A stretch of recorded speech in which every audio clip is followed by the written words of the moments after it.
Mashinaga metan uстановка qilish necha pul bo'lyapti? Va mashinani eng ko'p yurish sirlari nima qilsa mashinamiz 500 kilometr, 1000 kilometr yuradi do'stlar metanda. Bugun xudo xolasa do'stlar biz hozirgi paytda respublikada metanni, propanni eng arzon uстановkalangan joy kelganmiz. Bu joyga biz vodiydan baqa keldik. Qaranglar, Buxorodan kelishibdi. Nima uchun? Chunki narx arzon, sifat professional. Biz do'stlar hozirgi paytda mana shu metanni ham 2 million 400 ming so'mga qo'yib berishyapti do'stlar. Necha pulga qo'ysiz? Bundan arzon joy bormi do'stlar? Siz metanni qayerda qo'ygansiz va qo'shningiz o'rtog'ingiz qayerda qo'ygan? Like qo'yib, kommentariy yozinglar.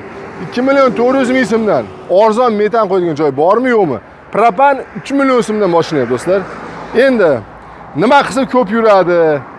Qanaqasi sirlari bormi ko'p yuradigan professional metanchi Mardonbekni oldiga kelganman do'stlar. Assalomu alaykum. Assalomu alaykum. Do'stlar, Mardonbek Guliston shahrida, menimcha Guliston shahrida hamma do'stlar mana qaranglar. Oshxona mebelchilar Andijon. Konteyner tomchilar Asaka. Darvozachilar Namangan. Hatto prezidentdan bordi o'sha Namangangacha to'g'risi. Lekin propan metan uстановkachilar Guliston to'g'risi. Gulistonning hammasi tug'ilganda metan qo'yishni boshlaydi deyman. Shunday. Ustalar nima hisobiga sizlarda shunchalik arzon chiqadi? Yo konkurensiya, yo mehnat haligi tez bo'ladi uchun. Raqobat kuchli. Bundan tashqari ishchi kuchi arzon, nisbatan arzonroq, usta ko'proq. Eng qizi bor, hozir mana Buxorolik akalardan ham so'rasa, nimaga Buxorodan keldilar?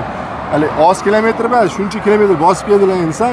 Aka bizda dedi, metani dedi 4,5-5 million qo'yib beryapti. To'g'risi. Albatta hozir 2 million 400 ming so'm desa, noldan uстановka 2 million 400 ming so'mga o'tadi. 2500 gacha bitadi. Do'stlar, mana bunga hozir metanni necha xillari bor o'zimda uстановka qilgan Mardonbek? Metanni endi pokoleniyasiga qarab o'zgaradi. Balon 30 talikdan 220 talikgacha bo'laveradi balonlar. Balon balon qarab o'zgaraveradi. Bularga faqat 65 talik tushadi. Orqa tomonga. 65 talik tushadi. Metan 3-pakelen. Oddiyroq pakelen 3 desa ham bo'ladi yoki 2 desa ham bo'ladi. Oddiy tushadi. Karburator motor bo'lgan hisobiga pakelen tushmaydi bularga. Bularga faqat o'zini 3-pakelen tushadi. Xuddi shunday. Demak, karburator bo'lgancha 4-pakelenni qo'yib olmaydi. Shunday. Injektor qilsa qo'ysa bo'ladi. Endi hozir injektor qilayotgan insonlar ham ko'pki, Damaslar bor. 4-pakelen yangi Damasmi, yangi Damaski. Bardoshga bo'ladigan bo'lsa 4-pakelen tushadi. Sirdaryodan chiqadigan bardoshda bo'lsa. Xo'p, qarang, buni endi biri metanchi to'g'risini aytsam, Damaschilar shu yerda bo'lsa, like qo'y, kommentariy yozinglar to'g'risi. Bular mehnat qilishadi to'g'risi. Haqiqiy mehnatkash. Bechoralar kecha-yu kunduz ishlashadi. Qancha ko'p yursa, shuncha ko'p foyda qilishadi to'g'risi. Shunday, xuddi shunday. Gohi paytda 2-3 ta balon qo'yib olishadi. O'zi mumkin emas bunaqa. Aslida mumkin emas. Shu 65 yoshdan boshqasi ruxsat yo'q. Boshqasiga ruxsat yo'q. Demak, qo'shimcha qo'yish bu opasniy. Endi o'zi uchun xavfli, insonlar hayoti uchun xavfli bu. Endi necha kilometr yuradi Damas? O'zi asli do'stlar, like qo'yib Damaslar sizlarda necha kilometr yuryapti mashinangiz? Kommentariy yozinglar, qani solishtiramiz kimiki qanday yurar ekan to'g'risi. Qaysi shahardanligingizni ham yozib qo'ying. Necha kilometr yuradi Damas? 180 dan 220 oraliq yuradi. Endi birinchi o'rinda mashinaning o'zining rasotiga bog'liqda bu narsa. Qaysi Damas 7 ta rasot qiladi benzinda, qaysi Damas 9 ta 10 ta rasot qiladi. Porsche ko'lchalariga o'shanga qarab. Misol vaqti-vaqtida klapanlar torttirib, zajganlarga to'g'rilatadigan bo'lsa, rasot kamroq bo'ladi. Rasxod kamroq bo'ladi. Shunday. Endi allaqa nimadir qo'shimcha mashinatsiyalar bormi ekonomroq qilish uchun? Ekonom qilish uchun asosiy narsasi o'sha klapan tortib turish bularda shu. Vaqti-vaqtida 5 mingdan 6 mingdan klapan tortib tursa, foydasi bor. Demak, uzog'i 5 ming bilan 10 ming yog' almashtirganda sirazi klapan torttirish kerak. O'shanda rasxod ekonom bo'ladi. Rasxod ekonom bo'ladi. Xo'p, endi eng arzoni 2 million 400 ming so'm yo bundan qimmati ham bormi? Eng arzoni 2 million 300 ming so'm O'zbekiston zapchasi bo'ladi. O'zi O'zbekiston bilan faqat Xitoydan chiqadi zapchas. Bularga boshqa tanlash imkoniyati yo'q. Boshqa. Eng ekonomichlisi Xitoy variantiki bo'ladi. 100 ming 200 ming so'm farq. Garantiyalar 1 yillik bo'ladi. Raziyasi unaqa katta bo'lmaydi. Qo'yiladigan bitta detallarga hisobiga yoki kimdir ko'proq lenta qo'ydiraman deydi yoki kimdir palasasini ko'proq qildiraman deydi. O'sha hisobi raziza qilmasa, deyarli shunday 2 million 400 ming so'm ideal variant. 2 million 400 ming so'm. Xo'p, mashinamiz do'stlar Buxorolik mehmonlar akalarimiz propan qo'yishgan ekan. Hozir propanni oldirib tashlab turib metan qo'yib yuborishyapti. Endi do'stlar Buxoroda o'zi gaz Buxorodan chiqadi, Buxoroda VIP. Menimcha metanni o'chirib bo'lmasa kerak, lekin bizda vodiyda Buni Toshkent tomonlarda ham o'chirib bo'lyapti. Naborot metanni olib tashlab propan qo'yishyapti. Shunday. Endi necha bir razlika qilyapti hozir bitta misolchi? Hozir bu propanni yetishtiryapti. Propanni baloni 2024 bo'lganligi hisobiga 1 million 700 ming so'm razlika beryapti. 1 million 700 ming razlika beryapti. Propanni uchun metan qilib beryapsizlar. Yangi qilib turibdi. Yana garantiyasi bor uning. Garantiyasi bor. Как положено qo'yilgan zapchasiga balonga 15 yillik, zapchasiga 1 yil kafolat bilan qo'yaveraman. Xo'p, zo'r do'stlar, videomiz foydali bo'layotgan bo'lsa, like qo'yib, kommentariy yozib bering. Endi mana jakka ham qo'yib, bunga metan qo'yapsizlarmi bunga? Bunga metan qo'yilyapti. Ikkita 80 talik qo'yiladi bunga. Mana 80 talik balondan ikkita tomonga qo'yiladi. Xudo xolasa bu mashinamiz 500 km atrofda yuradi. Jaklar 500 km yuradi do'stlar. O'zi nima deb o'ylaysizlar? Jak mashina o'zi yaxshimi, yomonmi? Orada bir reklama ham qildik, to'g'risini aytib, jakni motorini qarasa, motori baquvvat ekan. Motori baquvvat. Motori baquvvat. Kimda qanaqa chiqdi do'stlar? Fikrlaring, like qo'yib, kommentariy yozinglar. Endi qancha vaqt ketadi misol uchun qo'ygani, to'g'risi? Damaslarga o'rtacha 1 soat. 1 soat. Ha, 1 soat. Endi jaklarda endi ish ko'proq bo'lgan hisobiga buni pedalka ishlari bo'ladi. 2 soat, 2,5 soat plyus-minusda bo'ladi. 2,5 soat bo'ladi.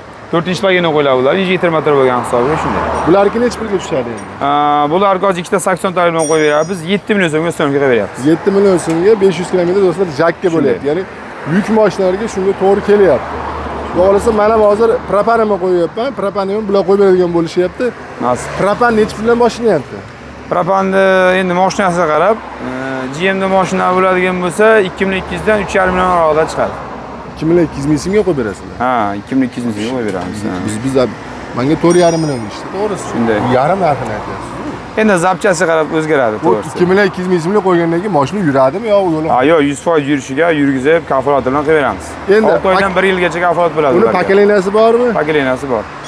Eng qimmat nechinchi pokoleniya? 4-chi pokoleniya bo'ladi. Endi 5-chi pokoleniya GDI motorlar bo'ladi. MPI motor yoki GDI motor bo'ladi. Endi GDI motorlar ko'proq Kia'larda yoki Malibu'larda chiqadigan variantlar yoki Taho'lar. Ularga 5-chi pokoleniya qo'yiladi. Ular qimmatroq chiqadi. Ularda eng arzon 6 million so'm atrofida yoki 5,5 million so'mdan boshlanadi. Bu yog'i 8 million mashinaga endi hammasi baquvvat. Qo'yilgan zapchasi qarab 6 milliondan 9 million oralida chiqadi ularga. 6 million 9 million. Ha. Oddiy 4-chi pokoleniya qo'yiladiganlarga shu o'rtacha narx-navolarga deyarli hamma mashinaga 2 million 800 dan 3 million 800 oralida idealni chiqadi. Bizga Mardonbek hozir xalqimiz bopini gapirib bersangiz. Ya'ni xalqimizda hozir Cobalt juda ham ko'p, Damas ko'p. Damasga 2 million 400 ming so'mga qo'yib berasiz. Xo'p, propan necha pulga qo'yib berasiz? Propan 1 million 800 ming so'mga bo'ladi. 1 million 800 ming so'mga. Shunday. Xo'p, endi Cobaltga metan necha pulga qo'yib berasiz? Cobaltga qarang, Nexus 3, Gentra, Cobalt deyarli bir xil. Ularga metan bo'ladigan bo'lsa 4-chi pokoleniya idealniy variantda 4 million so'm bo'ladi. 3-chi pokoleniya bo'ladigan bo'lsa 3 million 200 ming so'm bo'ladi. 3 million 200 ming so'm bo'ladi. Propannichi? Propan bo'ladigan bo'lsa 3-chi pokoleniya bo'ladigan bo'lsa endi sal xil chiqish ehtimollari ko'proq, o'shaning uchun ko'proq to'l qo'yamiz. 4-chi pokoleniya o'rtacha variantlari 2,5 million so'm. Idealniy variantlari 3 million so'm bo'ladi. Ideal.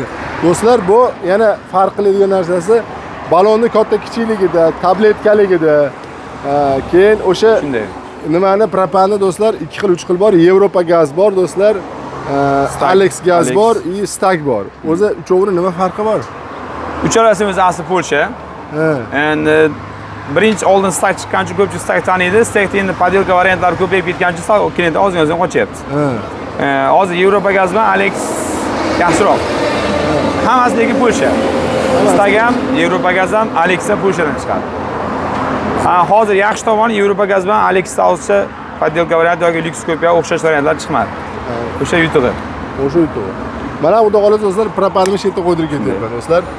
Endi qarang, jicha endi vaqtingizni olyapmiz, uzr. Bemalol, bemalol. Kelishdan oldin, assalomu alaykum. Sizga yaxshimisiz? O'chirtga yozirish kerakmi, telefon qilish kerakmi? Imkon darajasida telefon qilib o'chirtga hozir qo'yishsa kutib qolmaydi. Chunki baribir yaqin masofadan kelmaydi. Eng yaqini Toshkent bo'lgan taqdirda bu ham 100 km dan keladi. Yoki Jizzaxdan 100 km dan keladi. Qolgan joylar 200 km, 300 km. Hozir bular necha? Masalan, 600 km dan keladi. Uzoq joydan kelgandan keyin kelib qo'yapti do'stlar. Bular ham telefon qilib qo'yganligi uchun o'chirib topib qo'ygan. Birinchi shunaqa boshladik. Ha, sразу bundan boshladik. So'ng keyin bular o'chirib olgan, bular ham xuddi shunday davom etib ketaveradi. Bundan keyin bu etap-etap ketaveradi.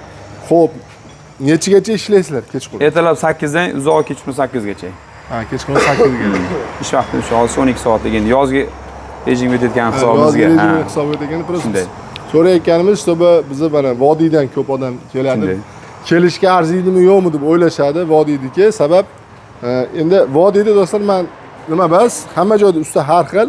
Aytayapman, professionalni joyiga ko'rasiz, professional qayerda paydo bo'ladi? Konkurensiya paydo bo'layotgan bo'lsa, raqobatchilar paydo bo'layotgan bo'lsa, to'g'risi, hamma sifatga ishni harakat qilishni boshlaydi. Bularda ham mana shu ko'chada to'g'risini aytsam bir 20 ta 30 ta bor ekan. Men aynan Mardomey bilan ishlayapman, to'g'risi. Bundan keyingisi narx. Raqobatchi bor-ku, narx bo'lgan uchun. 4,5 million 5 million so'm deyishganda menda nimani Farg'onani o'zida do'stlar, batta menga 3 millionga o'sha narsa tushib beradi. 1,5 million so'm farq qolyapti. Shunday. Ketgan bo'lsa bir 500 ming so'mlik nima yoqib kelyapman, benzin yoqib kelyapman, bo'ldi. 1 million so'mni qo'yapti, plus professionalni eng zo'rini, eng qimmatini qo'yadi. 100% kafolatini qilib beramiz. Bo'ladigan zapchasi aytamiz. Polsha degan Polsha bo'lib chiqadi, Xitoy degan Xitoy bo'lib chiqadi. Respublika bo'yicha bemalol tekshirib ko'rsatib bo'ladi. Do'stlar, Mardombek, Alloh kuch qilib bersa, ekranda raqamlarni qoldiringlar. Siz qaysi shahardan ko'ryapsiz? Sizning mashinangiz, o'rtog'ingiz, do'stingiz qanaqa propanni yuritdi, metanni yuritdimi? Like qo'yib, kommentariy yozing. Keyin necha kilometr yurayotganini yozib qo'yinglar. Agar sizlar ham qo'yadigan bo'lsangiz, xudo xohlasa kelasizlar. Oybek Qosimov obunachilarga chiqib bonus qilib cho'tki qilib beraman akajon. Addishi do'stlar, podдержка qilamiz.